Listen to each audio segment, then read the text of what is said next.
tayo ngayon sa third floor para at least ma-tour ko kayo dito sa ating wooden unit na 2BR. So guys, tara pasok tayo dito sa 2BR unit natin guys. Tara.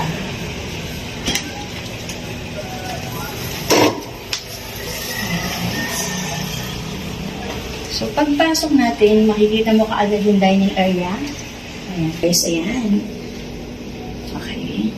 Then, dito yung pinaka lababo mo. Ayan. So, kasama na to sa turnover ng unit mo. Diba guys? Napakaganda. Okay. Then, ayan. Dito yung ating CR. Ayan.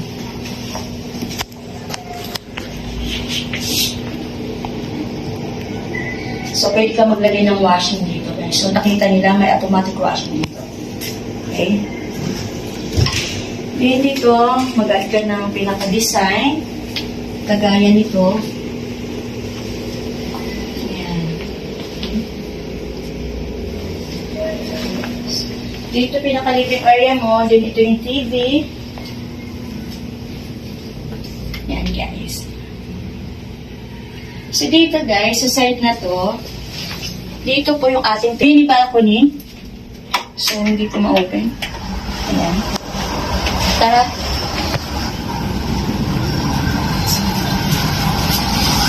Ayan. So, dito, tanong mo lahat. Diba guys? Kung gusto mo mag-coffee every morning. Ayan. So, ngayon, tara, pasok naman tayo sa room 1. So, dito yan, guys.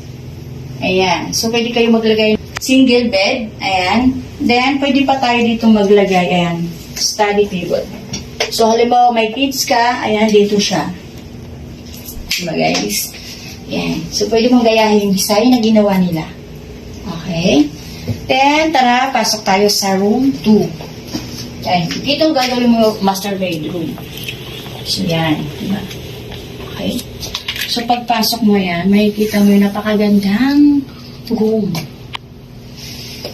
So, pwede ka maglagay ng TV. Ayan. Dito kasi may binilagay silang TV. Ayan. So, ito double bed na nilagay nila. Okay. Ayan. So, pwede mo rin gayahin yan. May mga ginawa silang, may mga awards ka na pwede mong ilagay. Then, sa side na to, dito mo yung cabinet mo. Ayan guys. So yan, sa lahat po na interesado kumuha ng condo na alam mong gusto mong malapit sa lahat, highway, walking distance lang po pagbaba mo ng jeep, paglabas mo po ng Grand Mesa, lakad ka lang po ng konti, so sakaya na po mismo yan.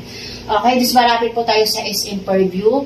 Lahat po nandito na po, so hindi na po mahirap yung travel mo or yung sasakyan mo pa uwi. Then nakagandahan nga may police station tayo sa harap lang po. Okay? So ayan, see you again guys. Bye-bye.